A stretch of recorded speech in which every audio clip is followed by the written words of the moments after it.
할렐루야. 오늘 하나님께서 주시는 은혜 말씀 보시겠습니다. 전도서 12장 1절과 2절 말씀 드리겠습니다. 전도서 12장 1절과 2절 말씀.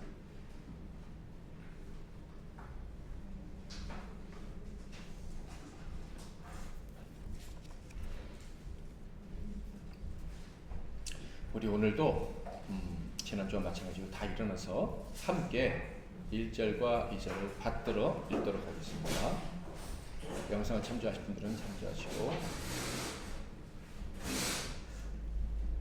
시작. 너는 청년의 때에 너희 창조주를 기억하라. 곧 곤고한 날이 이르기 전에 나는 아무 낙이 없다고 할 때들이 가깝기 전에 때와 빛 달과 별들이 어둡기 전에 비 뒤에 구름이 다시 일어나기 전에 그리하라. 아멘. 네, 자리에 앉으시겠습니다. 제가 한 번 더 읽어드리겠습니다. 너는 청년의 때 너희 창조주를 기억하라. 곧 곤고한 날이 이르기 전에 나는 아무 낙이 없다고 할 해들이 가깝기 전에 해와 빛과 달과 별들이 어둡기 전에 비 뒤에 구름이 다시 일어나기 전에 그리하라. 아멘. 오늘은 창조주를 기억하라. 창조주를 기억하라 라는 제목으로 하나님 말씀을 상고하겠습니다. 자, 말씀 듣기 전에 우리 옆에 계신 분들과 또 한 주간 어떻게 지내셨는지 얼굴 다운 보시고 은혜 많이 받으세요. 이렇게. 아멘. 혹시 여러분들 중에 인생이 너무 험한 것 같습니다 라는 생각을 하시는 분이 계십니까? 만약 내가 인생이 허무하다고 느끼면 왜 그렇게 느낄까? 열심히 살지 않아서 그럴까? 아니면 나름 열심히 산다고 살았지만 내 마음대로 되는 것이 없어서 인생의 허무함을 느끼게 되는 것일까? 제가 인생을 살아오면서 깨달은 것들이 조금 있는데 그것들 중에 하나가 바로 허무함과 관련된 것입니다. 놀랍게도 제 경험상 과거에 허무함을 느낄 때는 아무것도 하지 않았을 때보다는 또 크게 실패했을 때보다는 오히려 너무 일을 열심히 했을 때 그때 허무함을 느낀 적이 더 많았던 것 같다라는 거예요. 살아오면서 허무함을 느꼈을 때 그 허무함이 밀려와서 참 힘들다라고 느꼈을 때가 언젠가 생각해 보니까요. 특히 예전에 젊었을 때는 이런 때가 많았던 것 같아요. 다른 어떤 때보다 설교를 열심히 준비해서 설교를 했고 그래서 사람들이 은혜를 많이 받았다고 할 때 그때 이상하게 마음에 허무함이 찾아오더라. 또한 큰 행사를 맡아서 기획해가지고 어느 때보다 밤잠 못 자고 열심히 일을 해서 아무 문제 없이 일을 잘 마쳤을 때 그때 허무함이 밀려오더라 하는 것입니다. 물론 놀다 지쳤을 때도 허무함이 밀려오기도 하죠. 내가 이렇게 맨날 놀다가 뭐가 되겠어 라는 생각이 들 때도 허무함이 밀려오기는 하지만 정말 허무함이 밀려올 때는 예상 밖의 순간인 경우가 많았던 것 같아요. 열심히 일했을 때, 열심히 주의를 했을 때, 그리고 허무함이 밀려올 이유가 아무것도 없을 때 갑자기 허무함이 밀려오더라 하는 거예요. 그래서 감히 상상해 보건대 만약 성도님들 중에 허무함을 남들보다 더 많이 느낀다라고 생각되시는 분이 있다면 아마 제 생각에는 남들보다 더 열심히 살려고 노력했을 가능성이 높다. 남들보다 더 사랑하려고 애썼을 가능성이 높다. 남에게 피해를 끼치지 않으려고 남들보다 더 노력하되 내 손해를 감수하면서까지 노력한 분이 오히려 허무함을 더 쉽게 느낄 수 있다라는 생각을 해봅니다. 저는 이런 생각이 결코 틀리지 않을 것이다 라고 생각해요.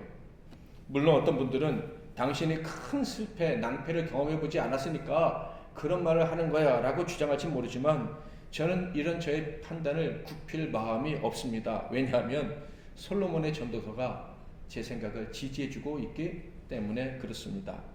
솔로몬이야말로 모든 것을 소유했고요. 하나님이 주신 지혜로 정말 열심히 연구하며 노력하며 살았던 사람입니다.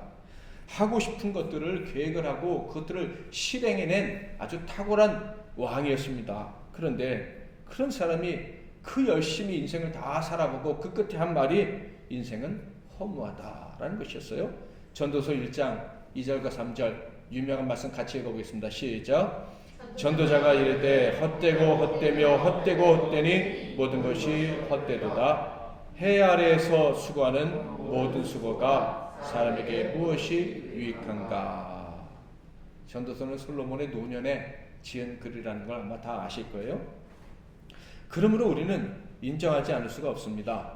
세상에서 살아가는 모든 사람들은 이 허무함을 피해갈 수 없다는 것을.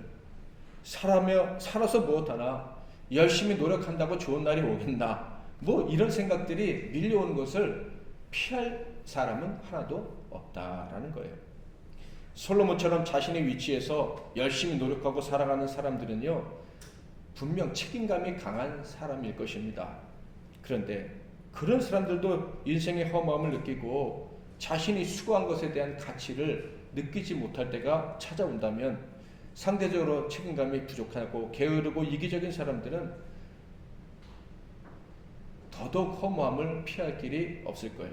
결정적인 순간에 그 허무라는 늪에서 헤어나지 못하게 될 가능성이 높다라는 거예요.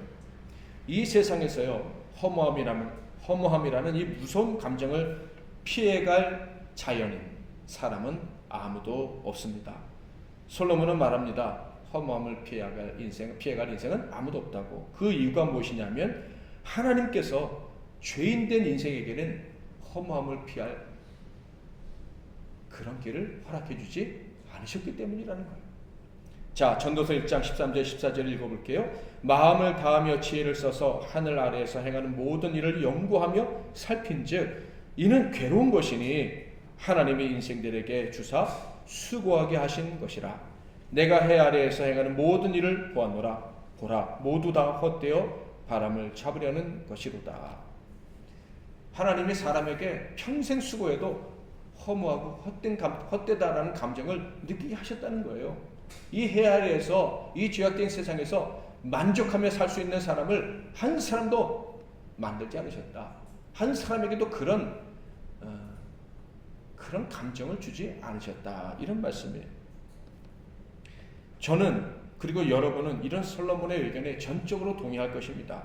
죄인된 우리가 죄악된 세상에서 자기 나름대로 수고해서 완전한 만족을 누릴 수 있다? 그건 정말 이상한 일인 거예요. 죄악된 세상에서 허무함을 느끼지 않고 즐겁고 만족하게 살아갈 수가 있다면 그것은요, 하나님도 계시지 않는다는 말이고 하나님 앞에서 죄인된 인간도 없다는 이야기입니다.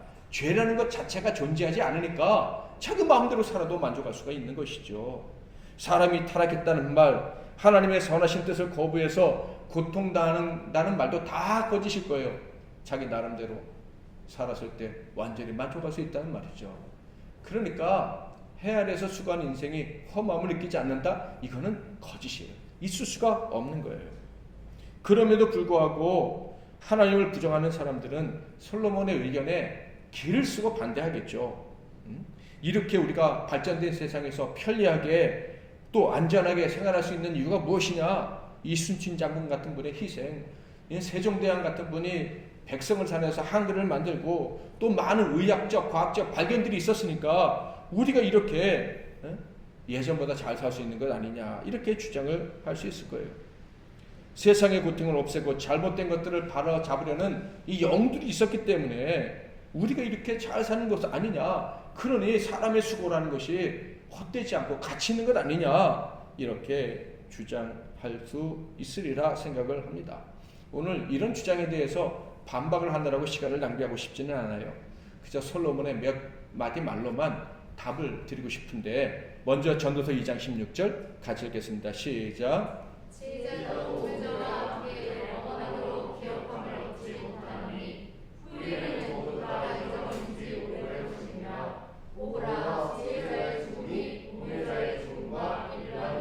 이 2장 23절 시작. 일평생에 근심하며 시작. 일평생에 수고하며 근심하며 수고하는 것이 슬픔뿐이라 그의 마음이 밤에도 쉬지 못하나니 이것도 헛되도다. 솔로몬은요 누구보다 뛰어난 지혜를 가졌고 그래서 쉼없이 수고해서 자기 자신과 그리고 나라의 문제들을 개선하기 위해서 최선을 다했던 사람입니다. 그래서요 그의 나라 백성들은 그 전 시대 어느 때보다도 많은 부와 문명과 안전을 누렸습니다. 그런데 그런 업적 다 이루고 살았던 솔로몬의 노년의 마음 상태는요 영혼의 상태는 슬픔뿐이라는 거예요. 헛된 일을 했구나 라는 그 감정이 가득했다라는 거예요. 백성들을 위한 노력과 성취들이 다 허무한 것이었다라고 이야기를 합니다. 잘못된 것들을 잡으려고 노력했고요. 충분히 성공한 것처럼 보였습니다. 태평성대를 누렸다라고 사람들이 얘기하니까 말이죠. 그런데 왜 솔로몬이 절망했는지 아시죠? 그 풍요로운 때 백성들은 솔로몬을 향한 불만이 가득하고요. 솔로몬이 죽자 나라가 분열되고 말았어요. 그러니까 솔로몬은요 자기가 바꾸려고 노력했고 많이 바꿨다고 생각했는데 바꾼 것보다 망친 것이 더 많다라는 결론에 이르게 된 거예요. 전도서 1장 15절 구부러진 것도 곧게 할 수 없고 모자란 것도 셀 수 없도다. 구부러진 것 곧게 해서 다 고쳐놓으려고 했더니 나중에 보니까 모자란 거 투성이더라. 도대체 내가 바꾸고 고쳐서 풍요롭게 만든 세상이 무엇이 유익한가? 우리가 함께 살아가는데 나가 하나님께 섰을 때 이게 도대체 자랑할 게 있나? 헛된 것뿐이구나. 이런 생각을 하게 되었다는 거예요. 물론 잠깐 성취감도 느낄 수 있었고 그 성취로 인한 즐거움도 느낄 수 있었겠지만 인생의 마지막에 총정리를 해보니 다 헛된 것이다. 그래서 그런 결론을 내린 거예요. 만약에 험한 것이 인생이다. 인생이라는 험한 것이다 라는 말에 굴복하지 않고 정말 이 험한 인생 가운데 즐거움을 누리고 살고 싶다면 방법은 한 가지밖에 없다는 거예요. 그것은 하나님을 경외하는 것이다. 하나님을 경외하는 것 외에는 절대 인생의 즐거움을 얻을 길이 없다. 험함을 극복할 방법이 없다라고 얘기하는 거예요. 하나님을 경외하는 것, 그것을 다르게 전도서에서 표현되고 있는데요. 그것은요, 하나님만이 진정한 즐거움을 주실 줄 믿고 겸손히 그때를 기다리는 것. 그것이 하나님을 경외하는 거예요. 다시요. 인생의 즐거움은 누가 주신다고요? 하나님 주신다. 언제? 하나님이 정하신 때. 하나님이 정하신 때에 하나님이 즐거움을 주신다. 그것만 기다리고 살아가는 것이 이 인생의 허무함을 극복하는 길이라는 거예요. 자기 노력해서 자기가 원하는 때에 즐거움을 찾으려면 절대 안 된다는 거예요. 하나님만이 그 때를 정하시고 하나님만이 그 즐거움의 때를 주신다. 그것을 믿고 기다리며 겸손히 사는 것, 그것이 하나님을 경외하는 것이다. 그것밖에 없다. 그것이 전도서에서 솔로몬이 강조하고 또 강조하는 것이다. 그래서 구체적으로 이렇게 살아야 된다고 그랬죠. 새벽 예배를 성실하게 들으신 분들은 아실 거예요. 첫째는 하나님이 기뻐하시는 선을 행해야 된다라는 거예요. 하나님이 기뻐하시는 선 중에 최고의 선은 복음을 전하는 것입니다. 무슨 말이냐면 당신에게도 좋은 때가 옵니다. 옆에 계신 분들에게 당신에게도 좋은 때가 옵니다. 이렇게. 그게 예수님이 첫 번째로 전도하신 거예요. 회개하라, 천국이 가까이 왔습니다. 하나님 때가 가까이 왔다. 노숙자들에게도 좋은 때가 옵니다. 그분들에게 무슨 좋은 때가 오겠어요? 그냥 다 포기하고 사는 사람들인데 그럼에도 불구하고 좋은 때가 옵니다라고 외치는 거예요. 벽에 다다고 외치는 그런 느낌이 들 때도 있지만 그게 선을 행하는 거예요. 복음 전하는 것이 최고의 선이고 거기에 복음 전하기 위해서 다른 음식도 주고 이런 것들이 이제 곁들여지는 거죠. 두 번째로는 함께 선을 행할 수 있는 동료가 있어야 됩니다. 함께 선을 행할 수 있는 동력자. 혼자 선을 행하다 보면 금방 지쳐버리거든요. 끝까지 할 수가 없어요. 그래서 좋은 동력자들을 만나야 된다. 세 번째는 그 동력자들 중에 최고의 동력자가 누구라? 하나님이시다. 하나님이시라는 걸 기억하고 하나님과 함께 동역하기 위해서 최선을 다해야 된다. 그래야 하나님의 좋은 때를 만나고 허무함을 극복할 수 있다라고 그랬죠. 그런데 특별히 하나님과 동력자가 되어 살아가기 위해서 중요한 것은 하나님 말씀을 삼가 듣는 것이다. 그 말씀들을 바르게 듣고 들은 대로 실천하기 위해서 최선을 다해 노력해야 된다. 바로 그런 사람들이 즐거운 인생을 살아갈 수 있다라는 거예요. 하나님만을 경외해야 되는 이유를 솔로몬은 이렇게 말했습니다. 즉 하나님만이 좋은 때를 주실 수 있는 그 이유가 무엇인 줄 아느냐? 하나님만이 좋은 때 주실 줄 믿고 그분만을 바라야 되는 이유가 무엇이냐? 전도서 9장 1절 같이 읽겠습니다. 9장 1절 시작. 이 모든 것을 내가 알고 이 모든 것을 본즉 의인이나 지혜자니라 그들에게나 모두 다 하나님의 손안에 있으니 사랑을 받을는지 미움을 받을는지 사람이 알지 못하는 것은 모두 그들의 미래의 일들임이니라. 아멘. 모든 것이 하나님 손안에 있으니까 하나님만 바라고 하나님만 기대해야 된다라는 거예요. 행복한 미래는 다음과 같은 것들이 있지 않습니다. 예를 들어서 내 마음대로 살아가는 거, 쾌락을 추구하든지 돈을 추구하든지 성공을 추구하든지 윤리적으로 높은 삶을 추구하든지 그렇게 살면 행복이 올 것이다. 천만의 말씀이라는 거예요. 지혜로운 행동이나 미련한 행동이나 마찬가지입니다. 선한 행동이나 악한 행동이나 마찬가지입니다. 심지어 예배를 드리는 것을 통해서도 미래가 보장되는 것이 아니다. 왜 예배를 드리는데 미래가 보장되지 않습니까? 그건 뒤에 말씀을 드리고. 이런 것들에 나의 어떤 행위, 내 어떤 선택에 미래의 즐거움, 행복이 보장되는 것이 아니라 오직 하나님의 손에만 달려있는 거예요. 그러니 하나님만 바라야 된다라고 솔로몬은 이야기하고 있습니다. 지금 나열해 드린 것들 안에 행복이 없는, 즐거움이 없는 이유는요, 그런 것들로 행복이 온다라고 생각하는 것 자체가 모순이기 때문에 그렇습니다. 하나님만이 미래를 아시고 하나님만이 복된 미래, 그 때를 준비하셔서 우리에게 주실 수가 있어요.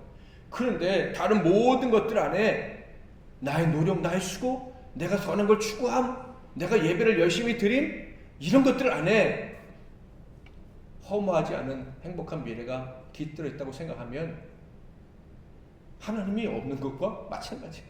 하나님이 안 계시다라고 말하는 것과 마찬가지예요. 여러분, 때는 하나님만이 아십니다. 때는 하나님이 창조하신 거예요. 그러므로 때를 기다린다면 하나님을 기다린 것 외에는, 하나님이 주실 줄 믿고 기다린 것 외에는 방법이 없는 것입니다. 그러니까 내가 이렇게 열심히 신앙생활하고 예배하는데도 왜 나한테 이렇게 어려움만 있지? 그 생각을 빨리 버려야 돼요. 하나님의 때는 준비되어져 있는 줄 믿습니다. 이런 마음으로 예배를 해야 그런 사람에게 하나님의 때가 찾아오는 거예요. 또한 세상의 것들로 행복을 누릴 수 없는 이유는요, 모든 사람들은 성경에 있는 표현 그대로 말하면 미친 마음으로 살아가고 있기 때문에 그래요. 정상적이지 못한 사고방식으로 살아가고 있는 거예요. 전도서 9장 3절 같이 한번 읽겠습니다. 시작. 모든 사람의 결국은 일반이라. 이것은 해 아래에서 행해지는 모든 일 중에 악한 것이니 곧 인생의 마음에는 악이 가득하여 그들의 평생에 미친 마음을 품고 있다가 후에는 죽은 자들에게로 돌아가는 것이라. 아멘. 미친 마음을 품은 자 누굽니까? 하나님이 최고의 지혜를 주셨는데도 여자들만 쫓아다니고 먹는 거 추구했던 솔로몬 아닙니까? 지혜가 지식이 무엇인지도 알면서도 미친 사람처럼 살다가 마지막에 후회하는 인간이 바로 솔로몬 자신인 거예요. 여러분은 여러분이 생각하고 행동하는 방식이 지극히 정상적이라고 생각을 하십니까? 정말 정상이라면 그렇게 생각하면 안 되는 거예요. 하나님 보실 때 야, 너는 사고방식 그래도 건전하다 라고 칭찬받는 사람이라면 하나님 앞에서 나는 순간 미친 사람처럼 행동할 수 있는 이 부족한 인간이라는 것을 인정해야만 한다라는 거예요. 여러분, 저와 여러분이 지금 하나님 보실 때 정말로 정상적인 생각, 뜨거운 신앙을 가지고 있다 할지라도요, 조금만 우리의 생각을 삐딱하게 하면 성령님의 도우심을 구하지 않고 내 생각대로 사는 그런 고집을 한번 부리기만 하면 미쳐버린 신자가 될 수 있다는 거 인정해야 됩니다. 하나님의 영광 금방 가릴 수 있어요. 세상의 조롱거리 되는 것, 돈만 하는 수전노, 하나님과 이웃보다 나를 더 생각하는 신자, 심지어 유물론자, 공산주의 이런 사람들에게 이용당하는 사람들, 역사적으로 그런 사람들, 그런 순수한 해보이는 신앙인들이 그렇게 이용당하는 경우 얼마나 많이 있었습니까? 순간인 거예요. 증거를 찾는 건 결코 어렵지 않습니다. 아니 저 사람도 교인이었어? 이런 말 이제는 그런 말 들어도 별로 충격을 받지 않잖아요. 미친 교인이 너무 많은 말세가 되었습니다. 신앙생활을 하는데 그냥 교양일 뿐이에요. 아까 예배 드려도 좋은 날이 안 올 수 있다고 그랬는데 예배, 신앙생활 이게 신앙생활이 아니라 좀 어려운 말로 이데올로기인 사람들도 많아요. 공산주의, 민주주의 이렇게 살아야 우리가 더 행복하게 살 수 있고 인간답게 살 수 있다 이거 아니겠어요? 신앙생활도 그런 거예요. 좀 더 잘 살 수 있고 인간답게 살기 위해서는 교회 다니는 게 중요해 뭐 이런 생각을 하고 있다는 거예요. 여러분 신앙이 뭐예요? 더 잘 살기 위해서 신앙생활을 하는 거예요? 신앙은요 아주 단순하게 말씀드리면 예수님 사랑하는 거예요. 오직 예수 하나님 사랑하는 거예요. 하나님이 내가 사랑하는 하나님이 나에게 고난을 주셔요? 그럼 고난 당하는 거예요. 내가 열심히 신앙생활 했는데 예수님이 가난하게 하셔요? 그럼 가난하게 사는 거예요. 아멘? 때는 누가 정하신다고요? 하나님이 정하시는 거예요. 즐거움은 누가 주신다고요? 하나님이 주시는 거예요. 그 하나님은 전능자시기 때문에요. 난 가난해도요 즐거움을 누리고 살게 하실 수 있어요. 믿으십니까? 내가 병약하고 힘이 없어도 마음의 기쁨을 가지고 살게 하실 수 있어요. 아멘? 가난한 자나 부한 자나 다 행복을 누리며 살아갈 수 있어요. 그 능력이 하나님께 있어요. 하나님이 하십니다. 아멘? 신앙은 그런 거예요. 이렇게 살아야 더 행복하고 저렇게 살아야 더 즐겁고 그러니까 예수 믿어야 되고 이거는 신앙이 아니라 이데올로기라고 하는 거예요. 민주주의 신봉하는 거나 공산주의 신봉하는 거나 별 차이가 없는 거예요. 신앙은 그런 게 아니에요. 하나님이고 예수님이에요. 그냥 거기서 끝나는 거예요. 하나님을 사랑하고 하나님이 기뻐하시는 삶 사는 거. 그런데 미친 교인들은요 사회생활을 위해서 경제생활에 유익해서 인간관계를 좀 잘하고자 교회 나오는 거예요. 심지어 어떤 미친 교인은 자기의 악을 합리화시키기 위해서 교회에 나옵니다. 하나님이 내 모든 죄를 용서해 주셨잖아. 그러니까 나는 깨끗해. 나는 양심에 꺼리낌이 없어. 이런 교인들도 있고 그것을 가르치는 교회도 있다는 것을 우리는 알고 있습니다. 하나님 보실 때 미친 교인들이 미친 사람들이 얼마나 많은지. 그런데 우리 자신이 과연 이 솔로몬의 이런 말 평생 미친 마음 품고 살다가 죽는다 이런 말에 자유로운 사람이 얼마나 될까. 시간이 갈수록 예수님의 말씀이 너무 정확하다라는 생각을 하게 됩니다. 누가복음 18장 8절 같이 한번 읽어보겠습니다. 시작. 그러나 인자가 올 때 세상에서 믿음을 보겠느냐 하시니라. 아멘. 저는 어렸을 때 이 말씀 읽을 때마다 마음이 참 아팠는데 그런데 갈수록 정말 주님이 믿음 있는 사람을 찾으실 수 있을까? 이 땅의 교회들에게서 멀리 가지 말고 나부터 하나님이 정말 진짜 믿음 있는 사람이라고 칭찬해 주실까? 그런 생각을 하게 됩니다. 그래서 전도서의 저자 솔로몬은 얘기하는 거예요. 우리가 진짜 신앙인으로 남고 그래서 하나님의 때를 선물 받아서 허무함에 굴복하지 않고 즐겁고 기뻐하는 그런 인생이 되기를 원한다면 늦기 전에 그것을 청년의 때라고 표현하고 있는데 힘이 빠지기 전에 무엇인가를 추구할 힘이 에너지가 다 사라지기 전에 곤고해서 완전히 낙심이 마음을 심령을 점령하기 전에 어떻게 된다? 창조주를 찾아야 된다. 12장 1절과 2절 가지겠습니다. 시작. 너희 창조주를 기억하라. 곧 곤고한 날이 이르기 전에 나는 아무 낙이 없다고 할 해들이 가깝기 전에 해와 빛과 달과 별들이 어둡기 전에 비 뒤에 구름이 다시 일어나기 전에 그리하라. 아멘. 솔로몬은 말합니다. 의욕이 사라져버리는 그날이 반드시 온다는 거예요. 진짜 신자든 가짜 신자든요, 어느 정도까지는 신앙생활 열심히 할 수 있어요. 기도도 열심히 할 수 있어요. 하나님도 열심히 찾을 수 있어요. 봉사도 열심히 할 수 있어요. 그런데 그것이 진짜인지 가짜인지 딱 드러나는 날이 온다는 거예요. 아무런 낙이 없구나.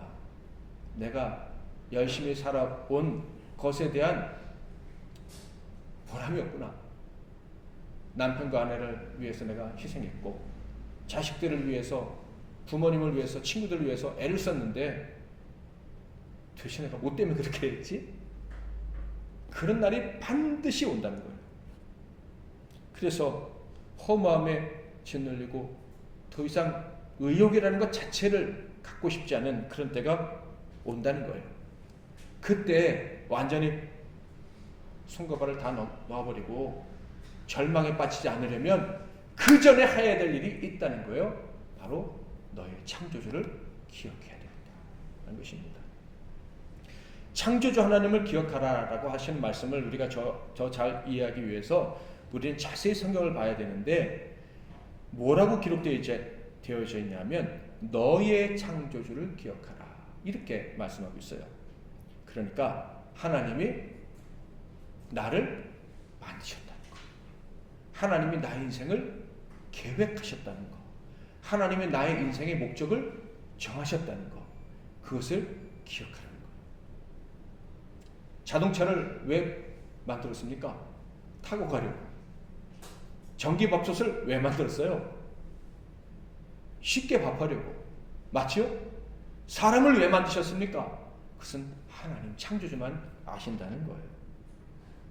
그러니까 이 밥솥이 밥을 잘 지어야 사명을 감당하는 것이고, 밥솥에 인격이 있다면 밥이 맛있게 만들어져야 행복할 거예요. 맞죠? 사람도 마찬가지예요.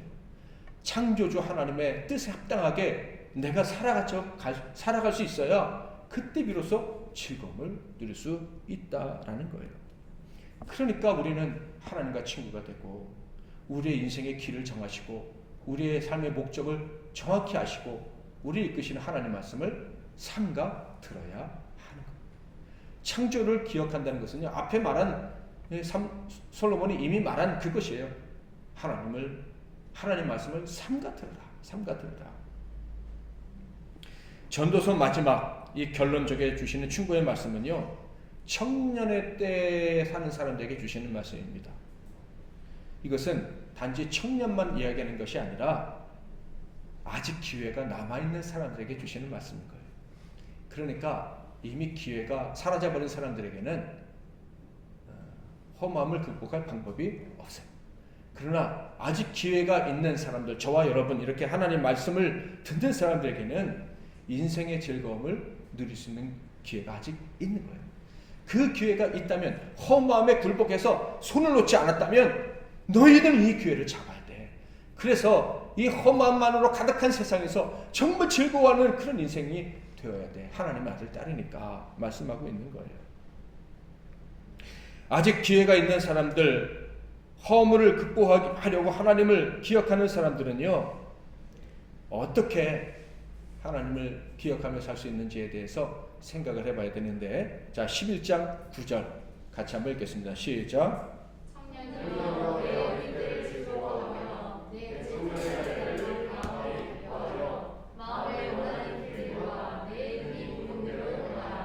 그러나 하나님이 이 모든 일로 말미암아 희망하실 줄 알라.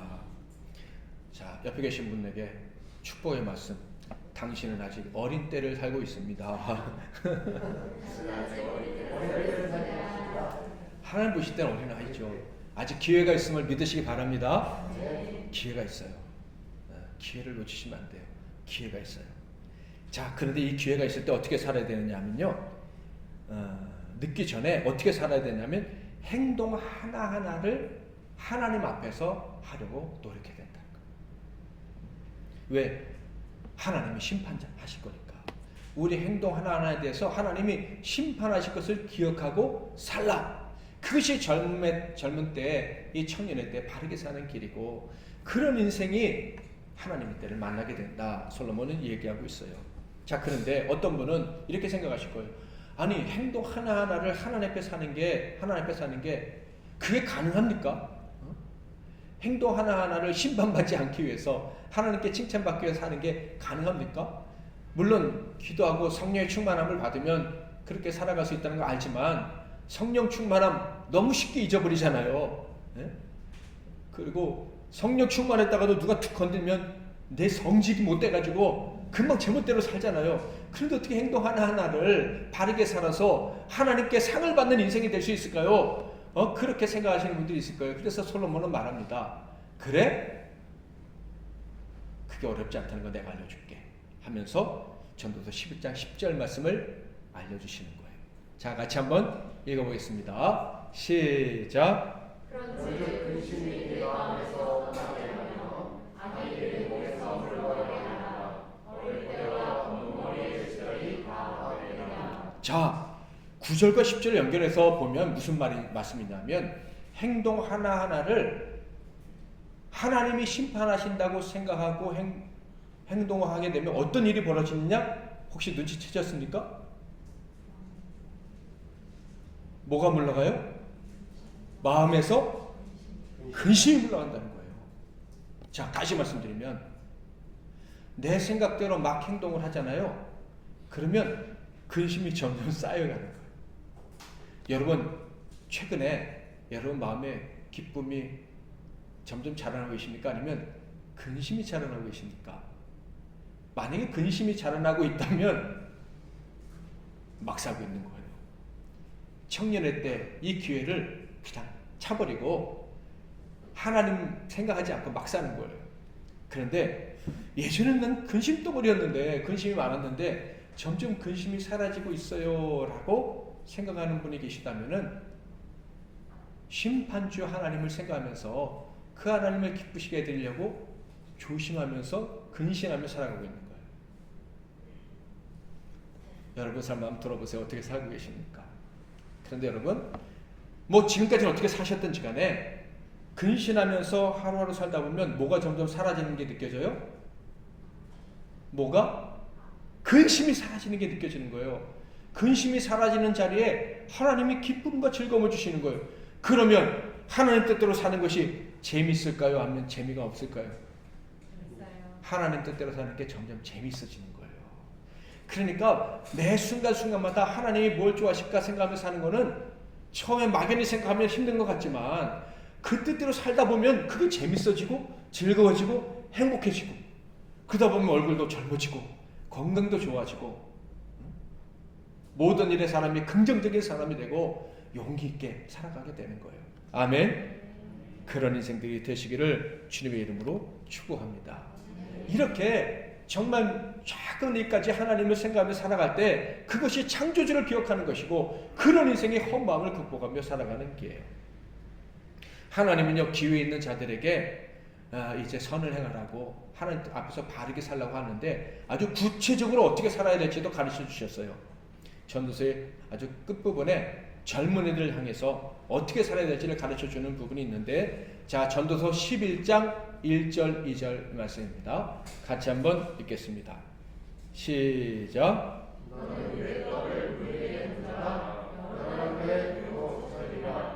일곱에게나 여덟에게 나눠줄지어다. 무슨 재앙이 땅에 임할는지 내가 알지 못함이니라. 아멘. 자, 쉽게 생각해 보면 잘 먹고 잘 사는 날이 있잖아요.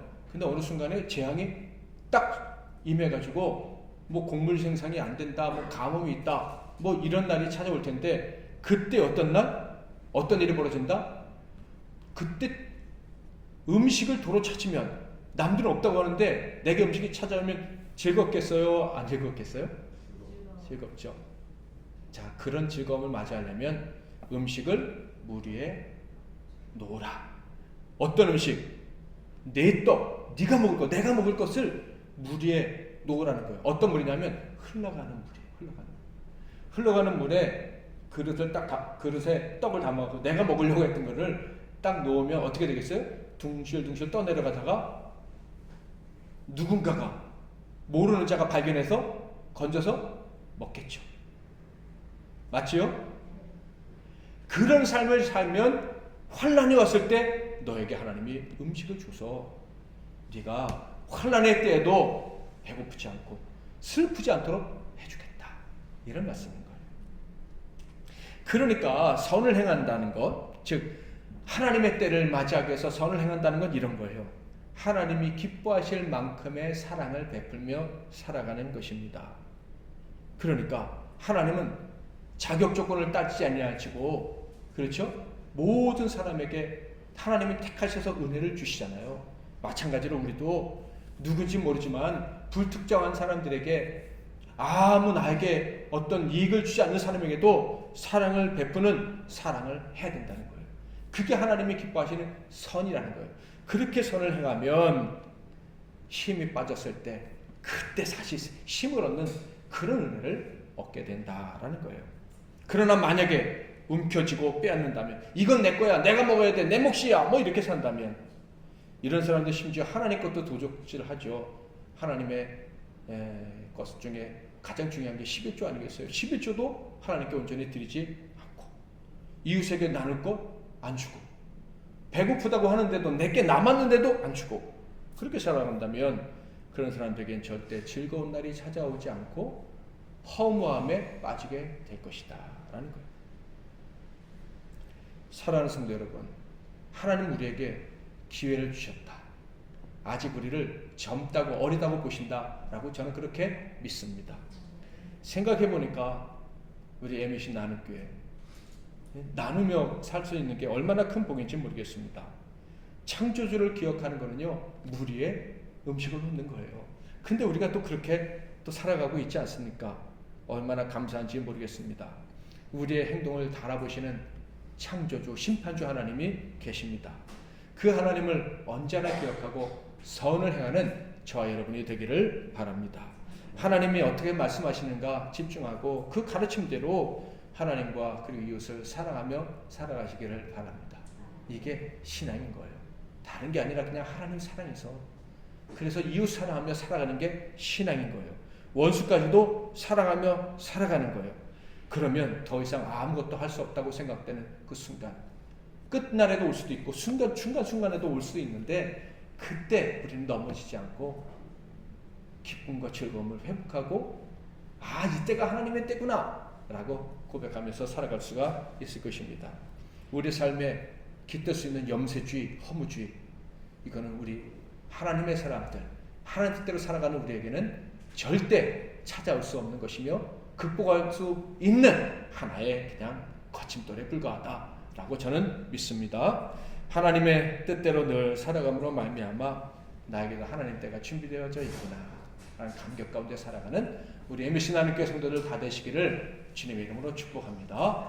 마지막으로 옆에 계신 분들과 인사하고 이제 찬양하겠습니다. 당신의 때는 준비되어져 있습니다. 너는 청년의 때 너희 창조주를 기억하라. 곧 곤고한 날이 이르기 전에 나는 아무 낙이 없다고 할 해들이 가깝기 전에, 해와 빛과 달과 별들이 어둡기 전에, 비두의 구름이 다시 일어나기 전에 그리하라. 아멘. 이제는 우리 주 예수 그리스도의 크신 은혜와 우리 하나님 아버지의 극진하신 사랑하심과 성령님의 위로교통 충만 복 주시는 은혜가 늦기 전에, 허무한 날 아무것도 할 수 없다고